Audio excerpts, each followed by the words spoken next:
Would you say it was love at first sight? For me, no. I wasn't looking for a guy.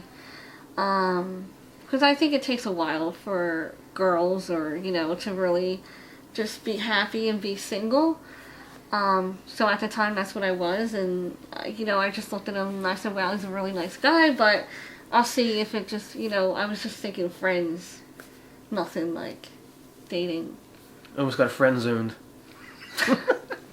Welcome to SBSK. Join me as I travel around the world and interview individuals living with a condition to prove no matter how you communicate or what obstacles you face, you're always deserving of love and acceptance. So without hesitation, let's meet today's friend. It's okay to not be perfect.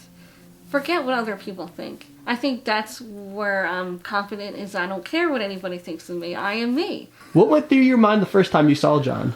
I actually saw him look, and I said to my dad, and I shouldn't have said this. I said, wow, look at that nerd, because he had on these, he's so skinny, he has on these baggy pants, because he doesn't like forfeited shirts, and he was just walking like this. We met, I was working at Target at the time, and my boss asked me to train this new guy. And I was like, oh, hello. He's like, my name's John. I said, my name's Lidia. He's like, nice to meet you. So we trained for a few days, and then he messaged me on Facebook and was like, hey, can I get your number? And I said, sure, but I thought he wanted it to, like, switch shifts and stuff. I liked her personality. She's really outgoing. Really easy to talk to. I had to chase her around. She ignored me, but I got her. I wasn't interested in a boyfriend then. No, you weren't.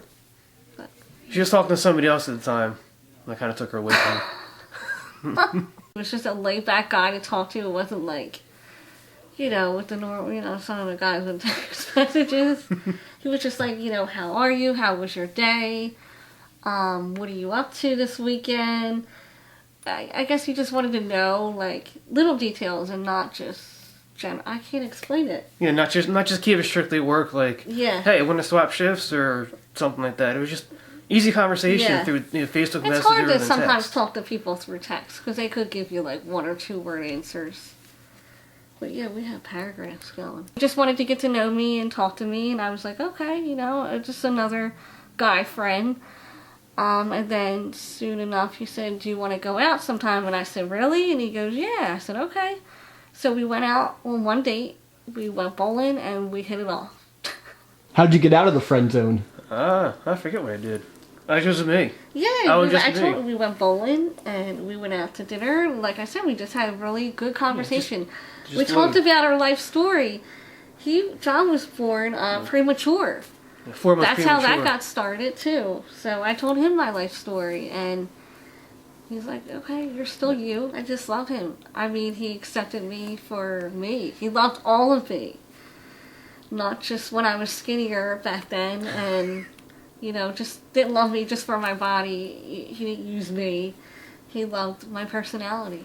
And that's what reeled me in.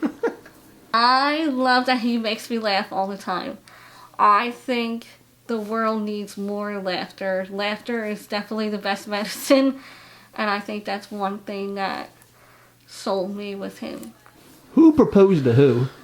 I proposed to her. We went down to the beach. I thought about it ahead of time. Had the ring on me, and then it was supposed to wait the sunset, but the sun is really strong down there. We look like lobsters. I'm like, all right, well, let's get this. We went over to a nice spot on the beach, and I was gonna do it, but I had people down there, tourists, taking pictures. I'm like, I'm not gonna be a part of their pictures. So whatever in the past, and then I just proposed to her. Yeah, he just kind of talked. Yeah, so I just kind of talked to her. I'm like, don't get down on one knee. There was these rocks, and then the water was coming up, and all I just saw was him taken back by seeing the ring going in the rocks. I said, you can just hand it to me. Pretty much we did, and handed it, hugged, kissed, like, and then wow, all right. My ring is like gorgeous. It's stunning. My dad was like, you could have just bought her a car. Because my car is really old. That's coming up I next. said, no, Dad, this means a lot to me. How would you describe your marriage? Our marriage is good. I mean, we we wake up and we go to work and we come home and we have dinner, which is nice. I think it's really important to have dinner together and talk about our day. It's awesome. We love each other and we talk about the future. I'm very happily married. It just works. I mean, it's hard to find like a relationship this easy. Just and when you do, don't let it go. Yeah. When you talk about the future, what does it entail? Well, it entails a lot of cats, a house, and the one thing that I'm stuck right now is whether or not I want kids. It's not that I couldn't handle a child with Treacher Collins, because I know I'm certainly capable. It's the time. It's John's job and my job and scheduling. And it's the going back and forth with the hospital, because if I do, it is 50-50. If I want to have a child, I feel like I need to do a lot of soul searching whether or not I want to bring a child into this world, because he or she would probably go through everything that I went through. When did you first have a conversation about Treacher Collins? Oh, I think I actually texted it to him. I think I said, hey, I have this syndrome and, this and this. And I said to you that I do wear a hearing aid and I'm uncomfortable with my ears. And he's like, oh, what? Okay. And I'm like, no, and I've got normal ears like you do. And he's like, okay, I guess we'll just talk about it in person. And, and he was fine. He pretty much said to me, he said, look, like, if you want kids, I'll have kids. If you don't want kids, then we'll just travel. And I think it's really hard to find. You either find a guy who they really want kids, or you find a guy who don't want kids, or they already have kids. So he's just so flexible, which I'm very lucky, so it could go either way. If you had to describe your wife to the world, what would you say? She's beautiful. Thanks, babe. You're welcome. Just really easy. I keep repeating myself. My blue eyes. Yes, your baby blue that eyes. you would tell me about. He would say, your eyes change colors. I said, sometimes. They do. They go from like blue to like a hazel. Do you have any insecurities? I do.